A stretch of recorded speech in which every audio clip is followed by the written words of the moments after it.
no designer colors. But let me share my screen really quick and go over just a couple of announcements at the top here. So the first is that you do have a discussion board post this week, but it's all on the graphic novel. Everything's on the graphic, all the questions are on the graphic novel. And they're meant to help you prepare for your paper, your second paper due in this class, which is going to be due not this weekend, but the following weekend, right? So I'm going to give you some time to prepare that paper. But so this blog post is meant to do some of that, to help you think about it and basically do a brainstorm for the paper that's on the graphic novel, right? So it's going to be 3 to 4 pages analyzing the graphic novel and comparing it to the sources, right? How do revolutionary ideas form part of his life? I started talking about that on Monday, talking about where you can see some of the revolutionary ideas. It's these ideas about freedom, about government, and that they really were not necessarily a big part of his life, even as he was part of that initial revolt in Peru for Juan Bautista. But they become a bigger part of his life later on. And those are the things that you want to pull out of the graphic novel and the historical description. Right. So a few other things about this paper. Again, I don't want anybody freaking out. You still have all of next week to work on this paper, but there are a few of you that I know are very on top of things, and so you can start working on it if you want. It must be cited Chicago style, but I once again have given you exactly how your footnote should look for citing the graphic novel. The only thing you would change is you would add a page number. Right. So the trickier part is figuring out how to analyze this graphic novel, right? Because it's a different format than you're used to. In some set ways, it is easier in that a graphic novel is easier to read. There's a lot less words and more focused on images. But the harder part is then comparing it and contrasting it to the sources that are at the back. So that's what we're going to do today. What I'm going to do is let you all talk to each other. So I'm going to put you in groups. A few things I want you to do in your group, though. See, there's a comment, a question. Where would you, Leslie? That's a good question. At the end, at the very end. So after the parentheses, you would add the page number, and then the period would go after that. So at the very end, you would just put the page number. Yeah. Any other? No, but if anybody has other questions, you can put them in the chat or you can unmute yourself. So I'm going to put you into groups, and I want you to do a few things in your groups. I'm going to put about four or five people per group. And I want you to first introduce yourselves, because a lot of you haven't met each other. Introduce yourselves and share contact information if you want to do that. But then I'm going to have you go into the primary source, right, at the very, very end. Let me share my screen once again, because I'm going to give you page numbers for it. On the PDF, right, on the PDF, it's page 157 up here. Let me move this window so that it's actually visible. Okay, so if you type on the PDF, page 157, it'll take you to what's the beginning of the primary source, right? A few pages away, it says, it actually gives you this excerpt of the memoirs. This first page is just a description of the memoir. You don't necessarily need that. If you go to page 157 of the PDF, it's where these ... start as an 80-year-old. Here's where his memoirs start. So in your group, I want you to read the first page and a half. All right, so you'll read these first 2 sections of his memoir. That's it. The first page and a half. Right. And then you can put one person in charge of that if you'd like. And then another person can go to page 19 in the PDF.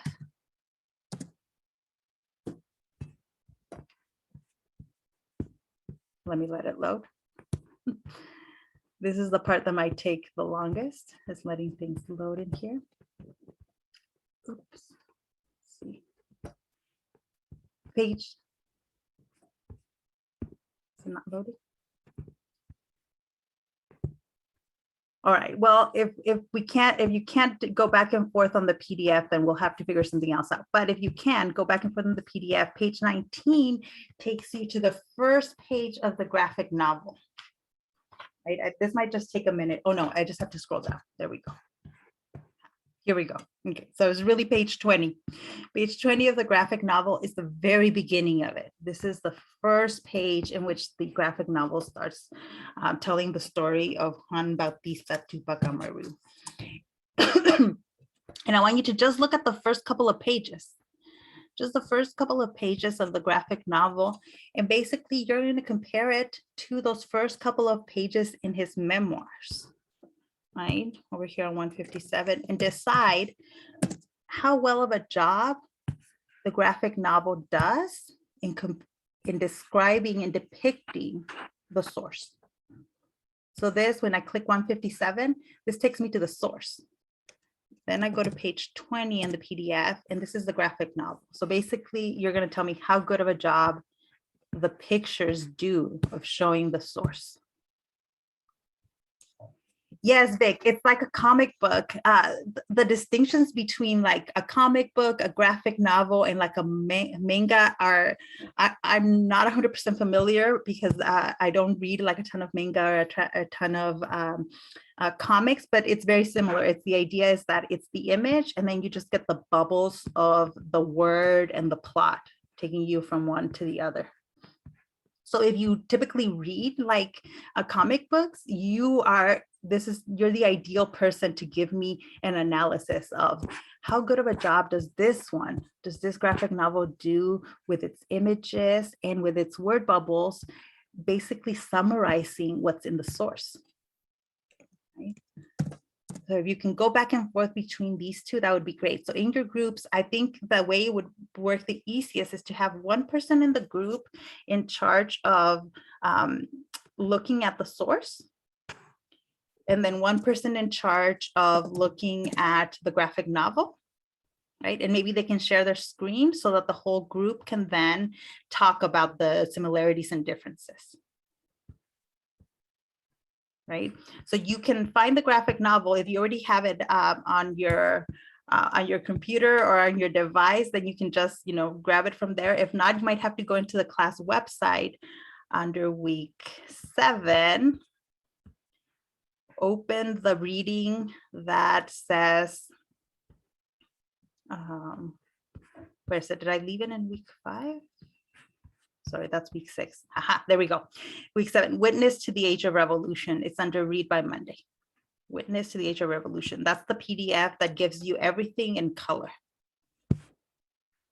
Right. So it might take a few minutes to load. So that's why I said at the beginning, you can all introduce yourselves, or you decide by who in the group is doing what. And then also pick somebody that's going to talk to the class.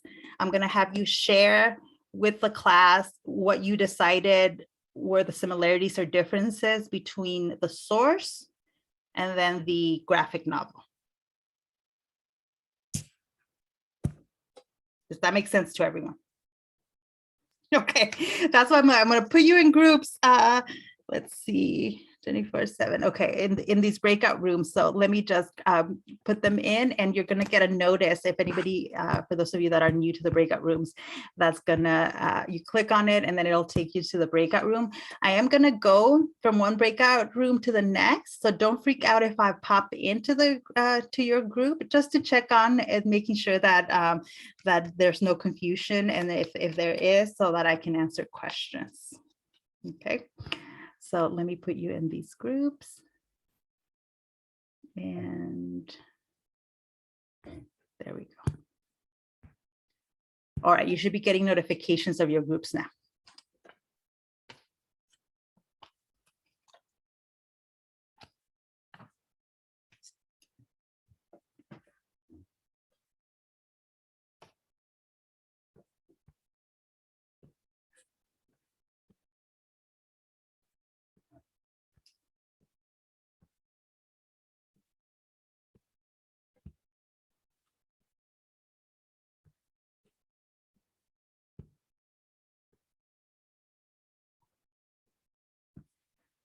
Alberto, are you there?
Lincoln?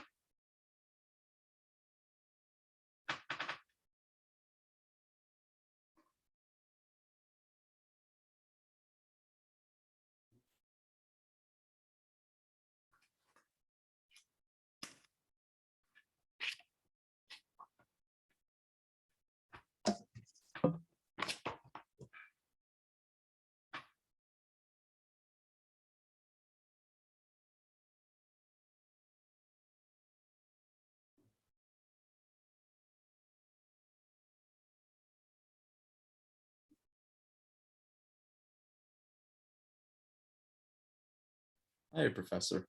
Hey. One of the members of my breakout room got one of the page numbers for not graphic novel reading, the text reading. Yeah.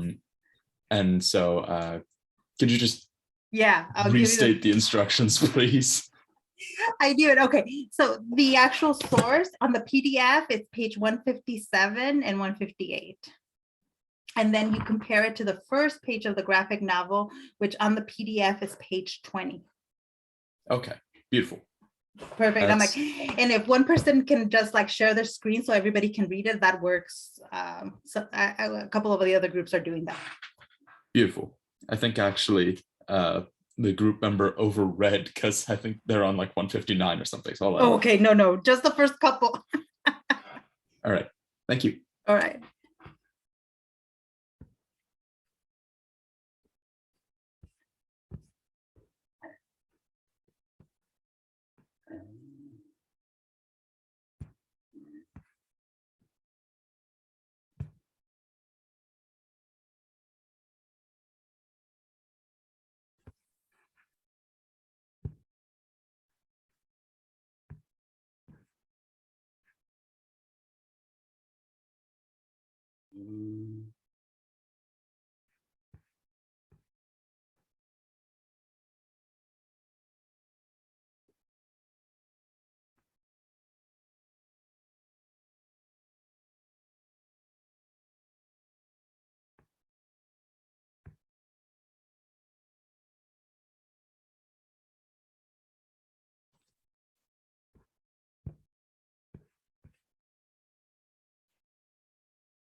Some of you were ready.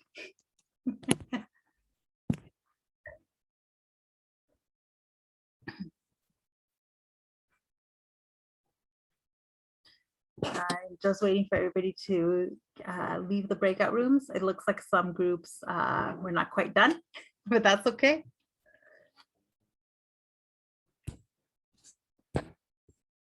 We're still working on it. I want to see you all coming back in here. A few people are still in the breakout room. I know some of you I just interrupted, so my apologies. If you weren't quite done, that's okay. Oh yeah, group 7. They're all not coming out of the breakout room. So maybe we'll have them go last. I like it in there. Yeah, exactly. Do you guys like breakout rooms or not so much? I think everybody's I feel like it depends. yeah, I've been I don't know how I feel about them either. Usually in face-to-face classes, I do a lot of group work. Like half this class is usually you guys doing group work. Online, it just doesn't work the same way, even in the breakout rooms, because of the not having the thing in front of you. I've had breakout rooms in different classes where like nobody talks. So it's just kind of like, huh, like, what are we doing here?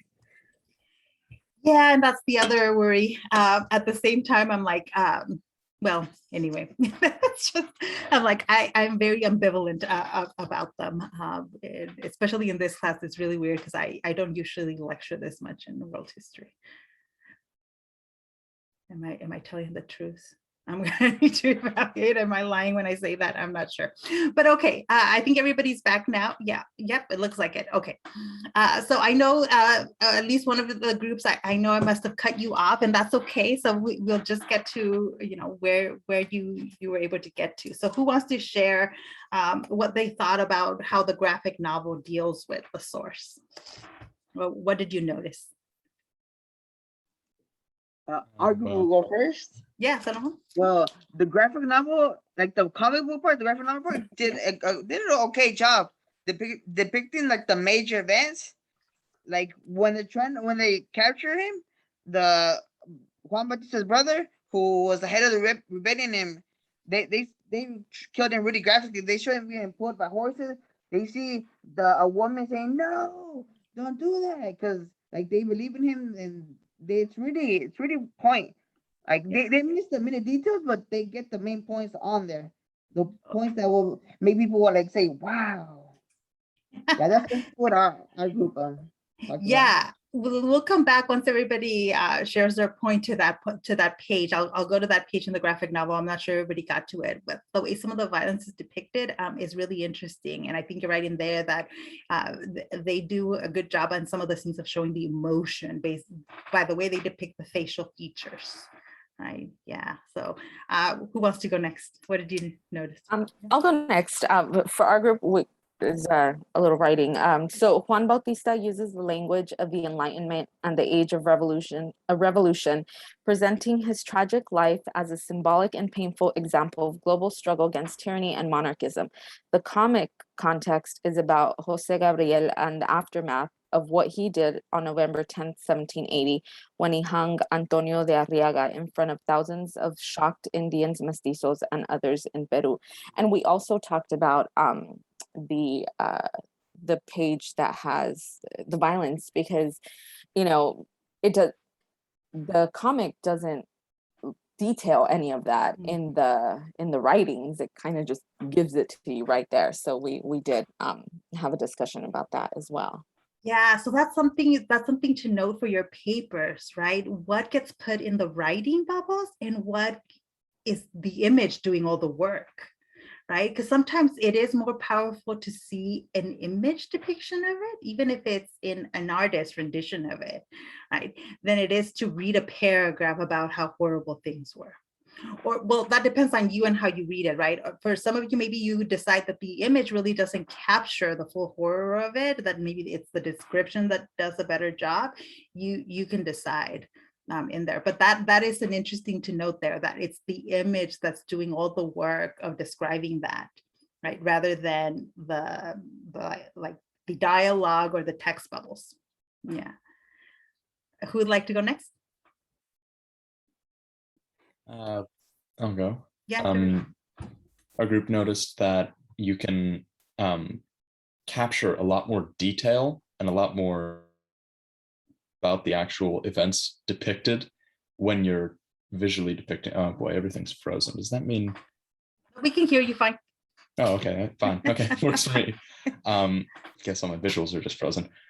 But you can capture a lot of detail and a lot of things that would, that may not necessarily be included in a written article about it, because it's not technically like the most significant details that you can express kind of easily through drawing. And so you don't have to spend an entire page describing the scene.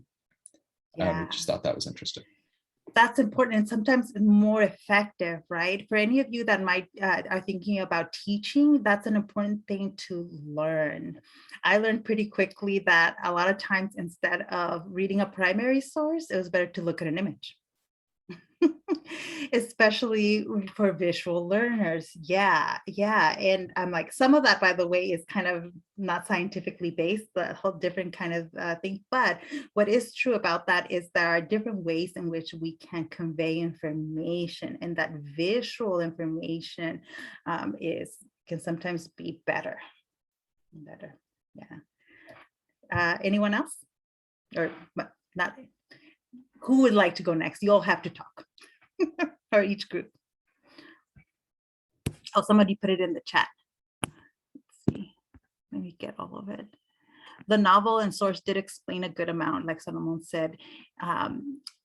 It doesn't go into detail, just the main event is shown. On page 30, it just shows the bodies with the names in the background and other scenes showing what happened. In the source, it just said the names and the death dates. Yeah. And it's up to you, like, to decide. I think it sounds like what you're saying is like, background's very noisy. Is it my audio?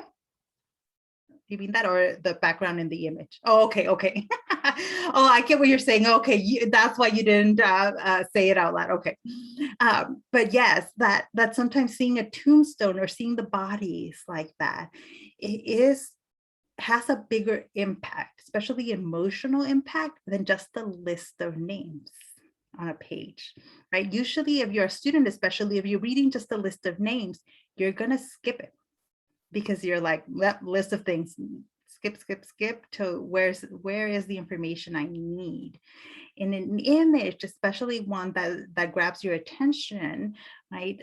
An impact of something like death, right? Death bodies or cemeteries, that visual is harder to ignore or skim over. Yeah. Who else?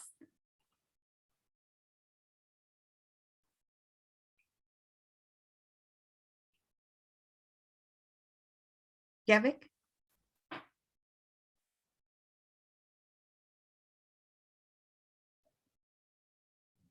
Basically what I read in like the it was a memoir, not the comic version, but the memoir was that these Spanish kind of like went all out and the brutalities against the revolutions in Peru, because I remember it saying that they slaughtered everyone, and it wasn't just the men, but it was the women and the children too. Yes, and that's an important part of it. And do you all think, so not just Vic, but anybody can answer this, do you all think that was conveyed in the actual graphic part, the comic part, that it was not just men, it was women and children? Well, let's look at it. So actually, if you didn't present, well, okay, I'll let you, anybody had any other point to add that wasn't already mentioned by one of the other groups? Yes, also the maps, it shows how they like when like it shows the whole map of South America and then also how they ended up in Spain. It helps a lot. Thank you for bringing that up. Yes, that is something that in writing, it's hard to convey the vastness of some of these journeys that Juan Bautista has gone on and where everything is taking place. And maps are tremendous help. So that is something that you can add absolutely to it. I'm going to share my screen so that we can look at the source together and see if there's anything else we can pick up for it. Right. One, like right off the bat, like your eye is meant to go to this figure, right? In this first page of the graphic novel. So this is Tupac Amaru, so Juan Bautista's brother, but here then is the clear sign of leader. Right, this is where your eye is supposed to go to. And then look, actually now that Dollar has brought it up, the maps do remain a constant throughout the novel. Every few pages you see a map, right? And so you can decide whether that does a good job of describing the vastness and the global nature of this, right? Because Juan Bautista's story is really global in nature. It's not just a national story, right? And then another thing that probably where your eye is drawn to next is this central figure here because of the way that this is framed, this hanging that is happening here, right? And then the word text is giving you, let's look at this one. The revolution began on November 10th, 1780, when Jose Gabriel Condorcanqui, Tupac Amaru II, hanged the local Spanish authority, Antonio de Arriaga, in front of the thousands of shocked Indians, mestizos, and others. So that was what Marisa's group had talked about. And here's death to the, I need to zoom in. I'm really going blind. Apucacuncas, redneck, and so some of this shouting, right? You see here some of this surprise and reaction shouting that is happening in the Inca language. Right?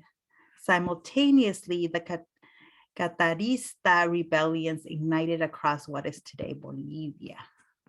And see, that is one of the things where the map, going back to the map, becomes important, so you can see geographically that this is actually taking place over a significant chunk of land.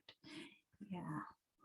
Let's see, anything we can say here? One, I don't know if anybody noticed that the indigenous iconography, how is that depicted? When we see indigenous symbols or indigenous people, how this is depicted in a positive way, in a negative way, in a neutral way? What would you say?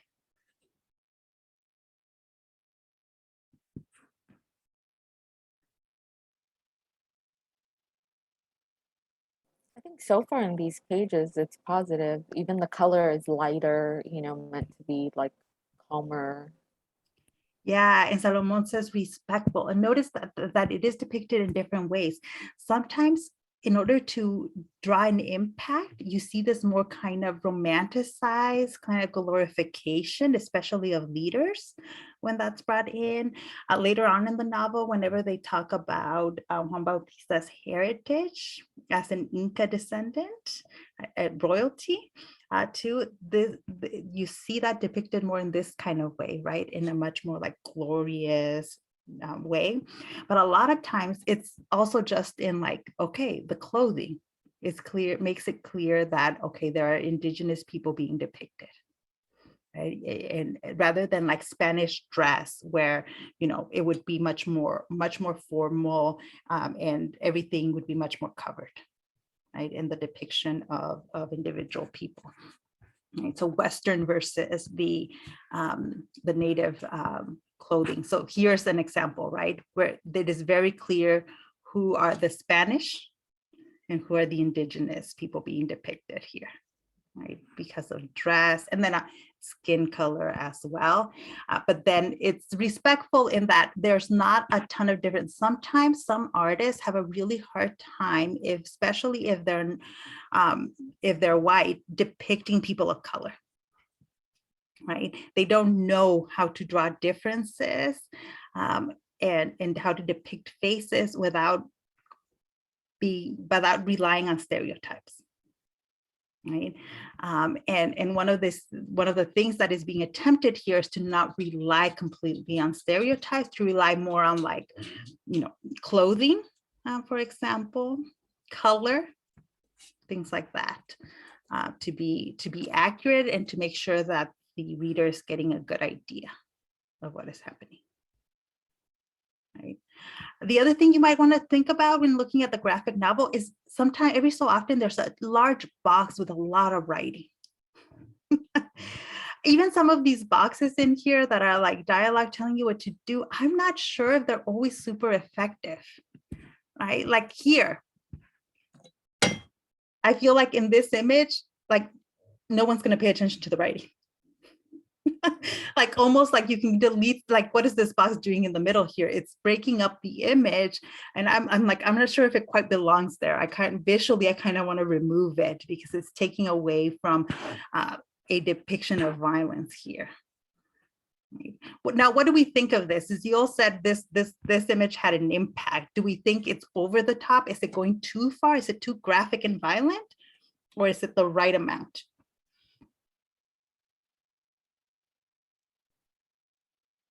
Well, I think when you're depicting something as violent as it was, there's really no way to tone it down without being historically accurate. Yeah. Okay. All right. Yeah, no, you can say that. Because think about some of the TV shows we watch. Like, I think, like, I've watched a lot of the, what was it? What was its name? It's like some of the gladiator shows on like HBO and Cinemax, those kinds of shows. A lot of those shows like go over the top with their depiction of blood and like body parts. That's not being done here. There is blood, right? And there is violence being shown, but my take would be that it's not over the top, just when I compare it to some of the other shows that and visual images that I've seen, right? It's there, but it's not like puddles dripping of blood, that's not how blood comes out of the body. That's not how blood functions. A lot of the work of the violence is being done in the facial expressions, right? In the facial expressions and in the way that the body is laid out here in the center. Right? Like the horses pulling each limb. This was a common way of like executing people in Europe as well. And, we don't need to see the leg break off, for example, or the arm break off to see that this is violent, right? That this is violent and extreme, but maybe without being over the top, right? So that's another thing to pay attention when facial expressions matter and are done well, or you can decide, you can also criticize this and say, some of this could have been a little bit more expressive, right? I already told you, I think some of these text boxes are a little too much, right? And typically in like a comic book, you typically don't have these kinds of larger text boxes, right? Somebody who reads comic books. My sense of the comic books I have that I've read is that these tend to be like 1 or 2 sentences and not more in a comic book. Yeah, or am I wrong? Like those of you that read comic books need to tell me. I have a few, so I have some comic books, and that's my sense typically of comic books that they usually have text. And I'm mainly talking about some of these pages that have a lot, right? Some of these pages don't have as much writing in it. Right. So as you go through that, pay attention to these things. Do what we're doing with it now, but continue looking through it, right? And especially in comparing it to the source. right? Especially, let me see if I can go to it towards the end of the graphic novel, when they're talking about to Juan Bautista writing his memoirs. See what you think of that, right? And the depictions of being in jail and his connections to other people, right? Like you all mentioned, so not every detail is being depicted in here, so it's supposed to be the most important ones. So how well of a job are they doing here with those particular image? Is it effective? Right. And view it also from the perspective of like a student, right? If you're a student and all I give you is the graphic novel, is it giving you enough information? Is it making it easier to learn that history or in Juan Bautista's life? Or do you think it really does need to be paired with the source? It doesn't need to be paired with the source in order to get the full understanding of what's going on here. Right. So that's basically what your job is for part of the essay, right? And that's the key part of the essay. Your argument should be about, all right, is this doing a good job of depicting the actual story? What questions do you have?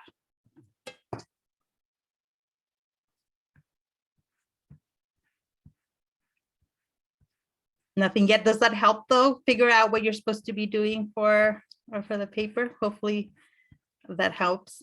I'll do that this once again next week, probably on Monday, where I will pick another image where we'll just talk about it and compare it to the source, not in the breakout rooms, just as a class. And I'll spend a little bit more time talking about how a thesis would look for this paper, what a good thesis would look. But I'm not going to spend a whole class period talking about it. Right, so hopefully you're taking good notes today. A few more things to add that I think will hopefully help you think about what is happening with the story is that what we're seeing here is the development of independence movements all across the Spanish Americas. But independence in the Spanish Americas in a lot of ways was very difficult because of the vast geographic location area that we're looking at, right? This is from a map from 1620, but it's still roughly the same thing. You can see that the Spanish control in the Americas is vast. Right? Before the arrival of the Spanish, this was not all controlled by one group. It's controlled by all kinds of various groups. So holding control of this land for the Spanish was always going to be difficult. You're dealing with a very diverse population, but also with a lot of geographic differences. Right? You have a lot of mountainous region all over South America, right? And you have a lot of kind of jungle type environment that is just not easy to move in. Right? It requires a lot of labor to clear, to build roads, to allow for the movement of troops and of people. Right? And so controlling all of this for the Spanish is not easy. The other issue that we're dealing here that is a problem for independence movements, though, is language.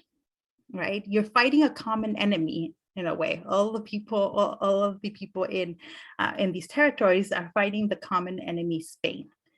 But how can you coordinate some of this when not everybody there speaks the same language? Right? Spanish could serve as the common language for some of them, but in a lot of these places, the most common language would have been a native language that is not shared by people all over this territory. So coordinating revolts is difficult. And that was the best way of fighting for independence, was when there's more than one revolt happening all over this territory, because then the Spanish are having to extend their troops, right? Whatever troops they have on the ground here, they're going to have to split to deal with the different revolts. If there's only one revolt, then the Spanish can concentrate all their troops putting down one revolt, and it makes it less effective, better for the Spanish, but harder for building independence. Right? You can also see the Portuguese are also here. They're still in control. They're still in control of what is modern day Brazil.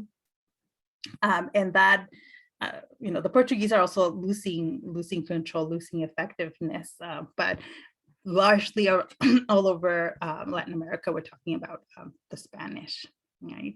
But this is also going to help explain once Juan Bautista gets back to South America, right? He's in Argentina, right? And there's independence movements happening in Argentina, but all over Latin America. Why they're not paying as much attention to him, right? One, he comes from an older generation, right? But the other thing is that some of these revolution independence movements will not necessarily have that connection to that indigenous past, right? Juan Bautista represents that connection to indigenous independence movements, but some of these second wave independent movements we see later on include indigenous people, but are going to be led by mixed race individuals, typically wealthier, that also have a stake in wanting the Spanish out, right? For example, Juan Bautista writes a letter to Simón Bolívar. Simón Bolívar starts a revolution out of Peru, what is modern day Peru. But Simón Bolívar also envisioned a joining together of Latin America, right? He wanted all of Latin America to join as one, declare its independence from Spain, kick the Spanish out, and then build a integrated identity, right? That's very hard. He never achieves that, right? His dream of a one Latin America is not achieved, right? Even today, right, we have a lot of these conflicts that manifest themselves in the US because we have immigrants from all over Latin America that have a shared history of immigration in the US, a shared history, but we also have a lot of things that we don't have in common, right? Some of our national identities and interests are different, right? And it makes building solidarity, even amongst immigrant groups in the US, a little bit difficult at times, right? There's a lot of talk, for example, I'll stop sharing, about what does that mean? What does it mean to be from Latin America, but living in the US, right? This Latinidad. When, somebody like me who is from Mexico, right, might not really connect a ton with somebody who is from El Salvador or from other places. But because we're in the US, there are some things that we have in common, right? It's just, it's one of these problematics in building solidarity within Latin America that has been very difficult from the time of Spanish colonization, right? They have a common history of colonization, but too many separate interests and separate problems, right? I think it's going to help explain why Juan Bautista kind of gets ignored at the end, right? Why his story gets lost and he doesn't get remembered in the way that maybe he should have, right? I mean, it manifests itself a lot, by the way, these divisions, Latin American divisions, in like sports, soccer. I like Messi. He's one of the world's greatest players. You will never see me cheering for him, though. Never. Why?